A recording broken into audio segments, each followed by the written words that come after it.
ইসলামী আন্দোলন বাংলাদেশ কি চায়, আমাদের লক্ষ্য উদ্দেশ্য বিভিন্ন সময় বক্তাদের আলোচনার মাধ্যমে আমরা বিষয়টা অনেকেই বুঝতে পেরেছি। এরপরেও আমি আবার নতুনভাবে একটু স্মরণ করে দেওয়ার জন্য বলছি, ইসলামী আন্দোলন বাংলাদেশ এর মূল লক্ষ্য উদ্দেশ্য হল দুনিয়াতে শান্তি, আখেরাতের মুক্তি। দুনিয়াতে শান্তি, আখেরাতের মুক্তি ইসলাম নীতি আদর্শে একমাত্র এটাই যে বাস্তবতা। তার ইতিহাস আমি বেশি আলোচনা না করে এই একটা স্মরণ করা যায় এমন বলছি।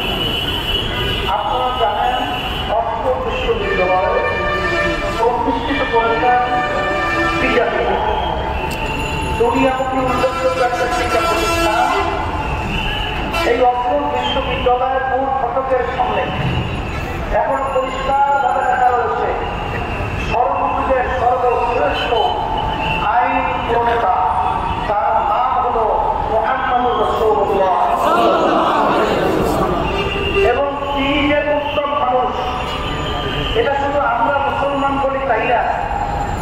বিজেপিরা অক্সফোর্ড বিশ্ববিদ্যালয় যারা প্রতিষ্ঠিত করেছে, দুনিয়া সৃষ্টির পরে 119টি নাম তারা লিপিবদ্ধ করেছে।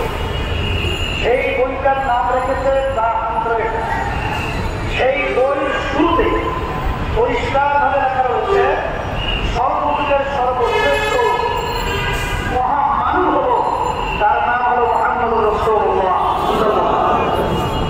এক কথায় আমি মূলত যেটা বোঝাতে চাই যে ইসলামী নীতি আদর্শ ছাড়া কখনোই দুনিয়াতে কোথাও শান্তি আসে নাই, আসতে পারে না। যারা শান্তির পিছনে দৌড়াচ্ছেন, 53 বছর বাংলাদেশের স্বাধীনতা হল মূল 3টা স্লোগানের মাধ্যমে এই দেশ স্বাধীন হয়েছে। তার ভিতরে একটা স্লোগান হল সাম্য, আরেকটা স্লোগান সামাজিক ন্যায় বিচার প্রতিষ্ঠা, আরেকটা হল মানবিক মর্যাদা। কিন্তু এই স্লোগানগুলো আমরা শুনেছি, কিন্তু বাস্তবে আমরা আসলে একটাও দেখতে পাই না। বরঞ্চ আমরা কি পেয়েছি, যাদের মাধ্যমে দেশ পরিচালিত হয়েছিল, এদের মাধ্যমে এই সুন্দর একটা দেশ বাংলাদেশ একবার নয়, দুইবার নয়, তাম দুনিয়ার মধ্যে 5 বার চোরের দিক থেকে ভাস হয়েছে। আমরা এদের মাধ্যমে কি পেয়েছি, আমাদের মায়ের কোলের সন্তানরা গুলিবিদ্ধ হয়ে মাটির ভিতরে লুকিয়ে পড়েছে। এদের মাধ্যমে আমরা কি পেয়েছি, আমাদের বাংলাদেশের ভবিষ্যৎ প্রজন্ম মেধাবী সন্তানগুলো যখন তারা দেশ অধিকারের দাবিতে যখন আওয়াজ করেছিল, তখন তাদেরকে পশুরকে আচরণ করে তাদের গুলির বুকের ভিতরে গুলি করে মাটিতে লুকিয়ে ফেলা হয়েছে। এদের পরিচালনা আমরা কি পেয়েছি, আমাদের ঈশ্বর, আমার ভাইয়েরা, আমার ভাইয়েরা, তাদের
5ই আগস্ট আবার আমাদের দেশ নতুনভাবে স্বাধীন অনেকে বলতে পারে হুজুর 71 সালে তো স্বাধীন হয়েছে আবার নতুন স্বাধীনতা। আসলে আমরা স্বাধীন দেশ বলতাম ঠিকই, কিন্তু আমরা স্বাধীন দেশে বসবাস করেছি পরাধীনতায়। আসলে 5ই আগস্ট আমাদের দেশ আবার স্বাধীন হয়েছে, এখন আমরা স্বাধীনভাবে কথা বলতে পারছি, এখন আমরা স্বাধীনভাবে কাজ করতে পারছি, এখন আমাদের মৌলিক অধিকার আমরা বাস্তবায়নের জন্য ক্ষেত্র তৈরি করতে পেরেছি।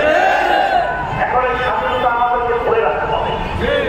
এখন বারবার যাদের মাধ্যমে দেশ পরিচালনায় আমাদের সুন্দর দেশটাকে তারা ধ্বংস করেছে, একটি স্বার্থের জন্য এবং বিভিন্ন ধরনের সরকারি বদমাইশির মাধ্যমে এদেরকে আর ক্ষমতায় আমরা দেখতে চাই না।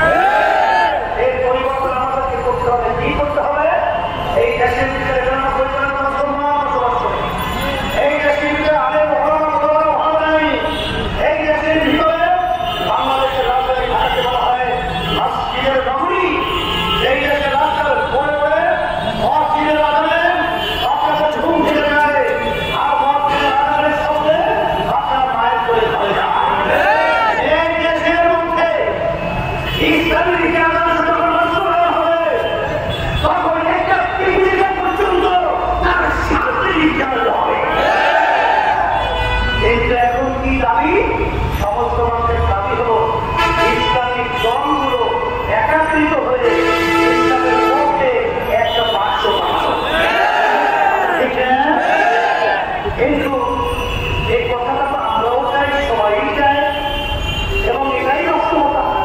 কিন্তু দুঃখের মধ্যে বলতে হয়, বিগত নিয়ে বাংলাদেশের যে 15 বছরের ইতিহাস আমরা দেখেছি, অনেক ইসলামের নামের দল তারা কিন্তু এই খুঁড়িয়ে, এই জানলে, এই টাকা পাচার খাইলে সহযোগিতার মাধ্যমে ক্ষমতায় নেওয়ার ছিনিং হিসেবে ব্যবহার করেছে।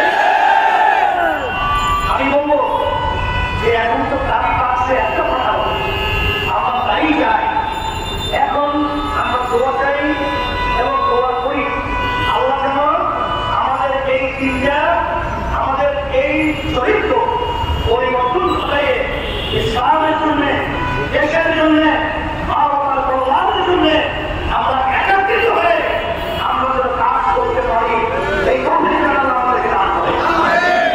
সাথে সাথে আমি স্মরণ করে যাতে বলছি, এত বড় দল হলো কেন? এরা চিন্তা করার দরকার নাই। ইসলামী আন্দোলন বাংলাদেশ আপনারা দেখেছেন 25